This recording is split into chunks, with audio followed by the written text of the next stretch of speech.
Can you care for something that doesn't care for you? Would you carry on or would you stop? This is what I'm struggling with. I was once the main character. My book had been written, my path was set.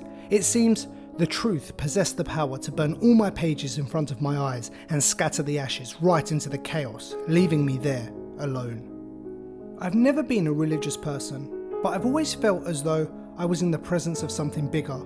You could call this a deity, but I would describe it as the universe itself.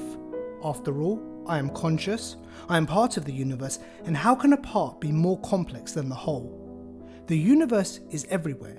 It is everything. It sets the rules, creates the matter, and starts the motion. And I am a product of its creation. I am here, and I've always felt as though it was watching over me, following me through my journey to fulfill the reason for my existence, the reason it brought me here, out of the void and into reality. As a teenager, I would often stare up into the sky and speak to the universe.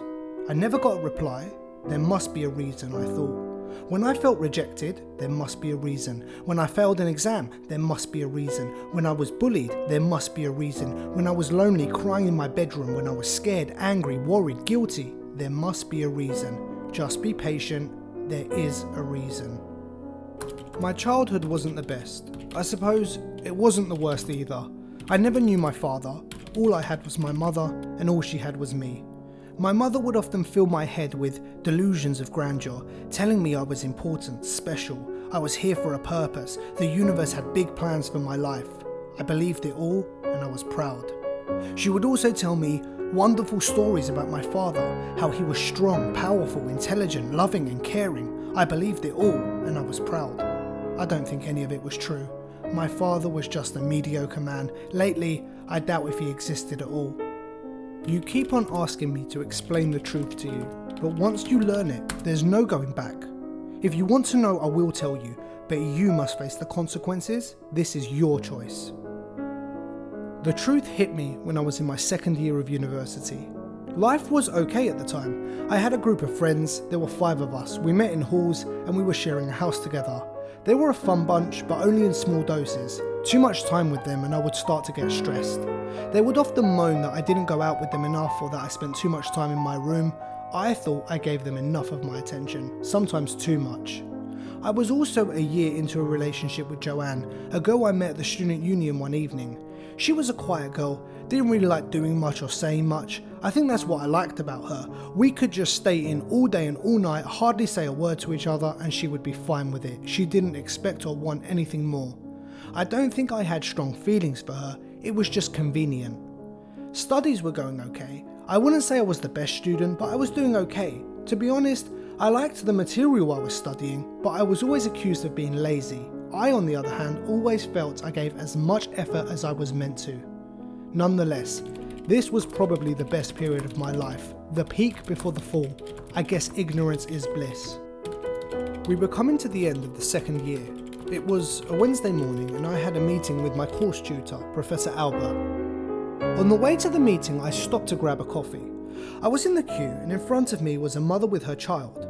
The child must have been around 4 or 5. After the woman ordered, she moved to one side to wait for her drink. Her child remained in front of me. She turned to her child and said, "Come over here, darling, let the man order his coffee." I smiled and thanked her. I grabbed my coffee and an apple and made my way to the campus. I took a sip of the coffee and a bite of my apple, and just then, something lodged itself into my mind that I couldn't shake. Let the man order his coffee. The man. Was I a man? When did I become a man? I didn't feel like a man. What is a man supposed to feel like? What makes a man a man? Is it just down to age, or is there more to the essence of being a full-grown man? This stayed with me. I could hear her saying this over and over. I thought about it for the entire walk to the campus and right to the professor's office. The truth was calling me. It was faint and it was distant, but it had begun. The meeting with my professor started as expected. We discussed the year gone and the year ahead, what modules I was doing well in, what modules I needed to improve in, and ideas for the final dissertation. He then reminded me of the fact that I was going into my 3rd year, the final year.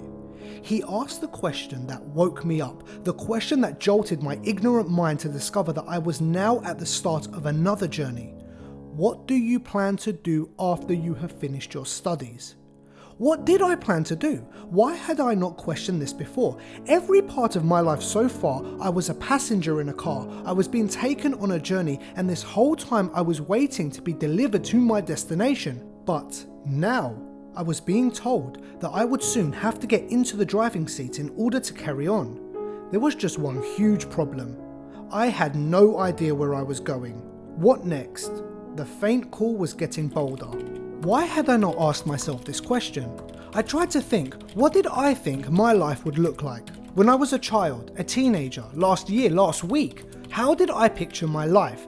What did I want to do? What did I want to be? Where was this destination I believed I was heading to? I couldn't answer. I've had fantasies about the great and glorious Simon, the books they would write about me, the documentaries they would make, the statues they would build, streets, parks, charities, all named after me. I would be immortalized. I would be admired, celebrated and loved, a true hero, part of the fabric and the history of the universe, fulfilling my great purpose. But what was I great for? What is my reason for being here? I always thought this would be decided for me. In fact, I believed it had been decided for me. I thought I was here for a reason and I was following my path. I thought my calling would come to me. It would make itself clear to me and I would just know when I am meant to know, when the universe wants me to know. But now I was wondering, where is the greatness I was promised? Where is this purpose I was destined for? Where is the meaning I have been waiting for? I was asking, and as always, I received no reply. Weeks later, I was having a lazy Sunday afternoon with Joanne. We got to talking and eventually the conversation moved on to our studies. Joanne asked me what I planned to write my dissertation on. I told her that I didn't know. She responded, "Well, you have to decide." Like a dagger across my face, those 5 devastating words scarred me beyond recognition. Right then, I realized something significant, something I had never admitted to myself before. I am free. There is no book, there is no destiny, no determined fate.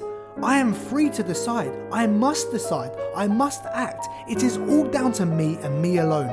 My life is in my hands, and there is nothing else to it. The universe has no great purpose for me. The universe is not guiding my path. Simon is a tiny man in an infinite universe that cannot reply. I am like everyone else. I am part of the herd, just a collection of cells that has no significance, walking thinking matter that doesn't matter. I am mediocre. This is all I could think about for months. I agonized over this. The more I thought about it, the more painful it became. I was falling deeper and deeper into this despair, and finally I hit the bottom. And there it was. The naked, unadulterated truth. Beware. It is not that my life lacks a great and supreme purpose. It is that life itself lacks all purpose. Life itself lacks all meaning.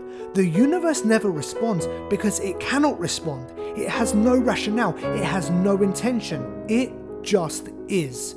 We are not created. We are just a random collection of particles that has appeared in the chaos. We appear and in a blink we are gone and it doesn't even matter. All we have is a short slice of time in an empty universe devoid of purpose.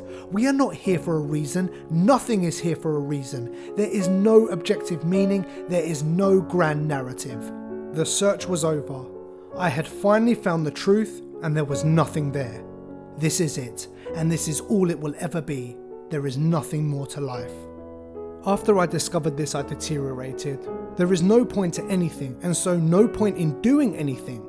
How can I be expected to carry on if I have nowhere I'm supposed to be? My friends would ask me, what's wrong? Nothing. That's actually it. Nothing is wrong. Nothing is right. What use is morality, strength, courage, loyalty? What use is friendship or love? They all mean nothing. These are just words masquerading as big, strong ideas, but like a house of cards, they stand tall and powerful until you touch them, then they fall apart, revealing the emptiness that they are hiding. Everything around me lost its value. Life lost its value, so I stopped trying. The idea of doing anything seemed tedious and pointless. I gave up on everything and everyone. I dropped out of university, I stopped going out, I stopped seeing Joanne, and eventually I just left the house. I didn't even say goodbye to the boys. There was no point. They mean nothing to me, and I mean nothing to them. I moved back home in my old bedroom with my mother down the hall. I tried to work for a bit, something to occupy my mind for a few hours a week, but even that didn't work out. Right now, I have nothing. I guess almost nothing.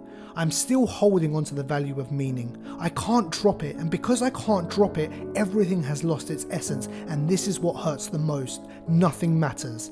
Life is empty, just me, alone, gripping the value of meaning so tight my fingers are bleeding. I wish I never saw life as it really is. I wish I never discovered the truth, but here I am, wondering why I should carry on, wondering why I should continue to exist in a dead, unconscious universe that does not think, feel, or recognize my existence. The universe cannot care, so why should I? Freedom offers infinite options with no reason to choose. I am paralyzed by indecision and indifference. Sleep is the only thing left. I choose not to choose. I do not want to play this game anymore. There is no point to it.